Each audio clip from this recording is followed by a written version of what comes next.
Today we're going to work on solving quadratic equations by graphing. And so what we're going to work with are equations specifically that we can't solve algebraically. The reason we won't be able to solve them algebraically is because they're going to have both an x squared and an x in them. And so we're going to get both this term right here and this term right here. Whenever we have both an x squared and an x, right now there's no other method that we have that we can solve it. Graphing is going to give us a way of figuring out what those solutions are going to be for x. So the first thing we want to do is we want to manipulate the equation so that it's in that form that we've been working with, the ax squared plus bx plus c, just meaning that we have all our x squareds on the left side of the equal sign, we have all our x's on the left side, we have the number that's by itself on the left side. And I say left side, that's usually the easiest one to work with. It can be on either side. We want to get all that stuff over to one side of the equal sign so that the other side is equal to 0. Now what we're going to do here is we're actually going to change the 0 to a y. And so we're going to just kind of set in that y is equal to 0. What this will allow us to do now, since we have y equals ax squared plus bx plus c, is it'll allow us to go through now and graph it like we have in the past sections and as we've been working with there. And so we're going to graph that quadratic equation. Since we set y equal to 0 on the graph, that's the only spots that we're concerned with. We're concerned about the ones where the y coordinate is 0. Well, if you think about where the y coordinate is 0, the y coordinate is 0 on the x-axis. And so really what the solutions are to our problem is the solutions are where the graph crosses the x-axis. And so we're looking for those x-intercepts. So here's an example of a problem that we'll work with here. X squared plus 6x equals negative 8. Now the first step is get rid of that negative 8 because that's over here on this other side. We want to get everything over to one side. So I want to go ahead and add 8. And I want to do that to both sides. What that leaves me with now is x squared plus 6x plus 8 equals 0. Remember, we want to change that 0 to y. Now it's just like the problems that we've been working with that we've been graphing there. We got to go through and graph this. To graph it, I have to find the x coordinate of the vertex. Got to know where that vertex is so we can find the thickness of our parabola. Now, our b coordinate here is just a positive 6. 2 times our a coordinate, or maybe I shouldn't say coordinate there, but our coefficient. So I should say the coefficient there that is being multiplied by the x, that's 6, that's our b value. The a value, the number that's being multiplied by x squared is just 1, so I take 2 times 1. And so 6 divided by 2 is 3, and so I'm going to end up with a negative 3. Remember that as we go through and we make our xy chart then, I want to have the negative 3, and then I want to choose values on both sides of negative 3 there. And so you don't have to, but a lot of time what people will do is they will choose the ones that are just right next to it. So they'll put negative 2 in and negative 4. And again, you don't have to do that, but it's a pretty common practice to just go one above and one below. Since you're one above and one below, since you're the same distance away from the vertex, if this is the vertex, then these two numbers should be the same because remember that parabolas are symmetric there. So let's just go from the top here. Negative 2 squared is 4. Negative 2 times 6 is negative 12. And then I have that plus 8 in there. And so I have 4 minus 12. 4 minus 12 is negative 8. Negative 8 plus 8 is 0. The next one, I put in negative 3. Negative 3 squared is 9. Negative 3 times 6 is negative 18. And then I have the plus 8. And so here I have 9 minus 18, that's negative 9. Negative 9 plus 8 is negative 1. And finally I have negative 4. So I put in negative 4 squared, that's 16. 6 times negative 4 is negative 24. And then I'm adding the 8.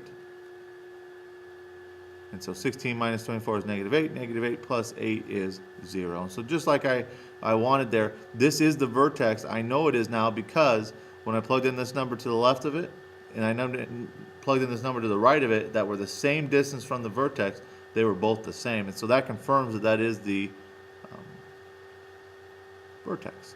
So I plot my vertex, I plot my other 2 points. Now in this particular problem, I picked one that was easy to see here. Remember what we're looking for. We're looking for where it crosses the x-axis. And that's a poor parabola, but you get the idea here. We're looking for where it crosses the x-axis at. And so my focus is on this part right here. That's all I'm concerned about, is where it crosses the x-axis at. Now, I got lucky on this one. On this particular problem, I know where it crosses the x-axis. I know where y is 0. It's 0 at -2 and -4. Make sure that we always check these problems algebraically as well. And so let's do that here right now. I'm going to get to a fresh page. So we started with x squared plus 6x equals -8. That's what we started with. This is going to have two separate solutions, and so we're going to have to check it algebraically two separate times. And so the first solution that we thought it was -2. The second one that we thought it was -4. And so I got to plug that in there. Well, -2 is being squared. Remember, if you ever want to square a negative number, you have to put it in parentheses. And so make sure, if you are going to use a calculator for this, that you do it correctly. Now, you probably shouldn't need a calculator, though. -2 times -2, that's just a +4. 6 times -12 is -12. -12, I mean. So it's just like -12. 4 minus 12 is -8. Since this works out, that means that x equals -2 is a solution. Let's check if -4 works out. -4 squared, again, put it in parentheses. I'm checking to see, when I do this math over here, is it going to equal what's on the other side? Well, -4 squared is -4 times -4. That's a +16. 6 times -4 is a -24. This is another way of writing it, so just showing you the two different ways that you can kind of think of it here.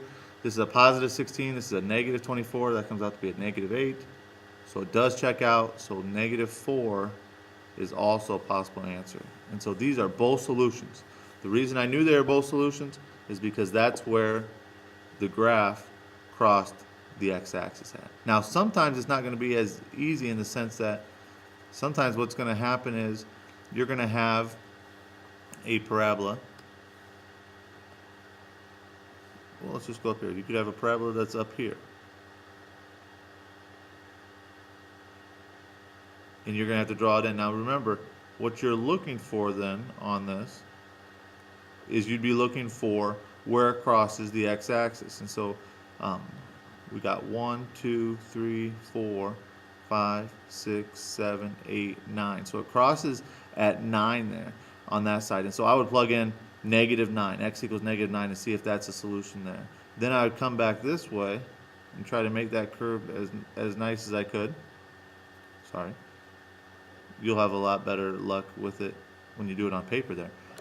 But I'll bring that curve around and I'll look to see where it crosses the x-axis. Now, a thing to check here, remember, these should be symmetric. And so if this is 1, 2, 3, 4, 5 away from the vertex there, then this one should be 1, 2, 3, 4, 5 away from the vertex here, because it's symmetric there. It does not mean it's going to be the same answer. If you look at this one, the answers here are going to end up being -9 and +1, because it crosses 9 to the left here, so that's -9, here's 1. So it's not going to be like plus or minus 3 all the time and things like that, but our answers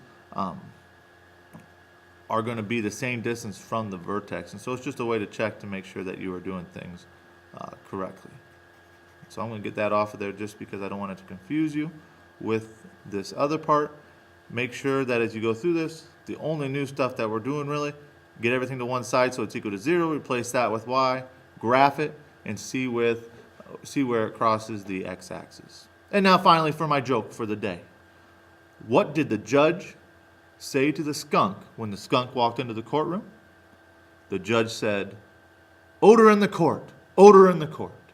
What I love waking up to in the morning is the smell of bacon. When you hear the sizzling of bacon in the morning and you smell that odor, what a fantastic thing. Guys, I hope you have a great night tonight, and we will work with more quadratic equations tomorrow.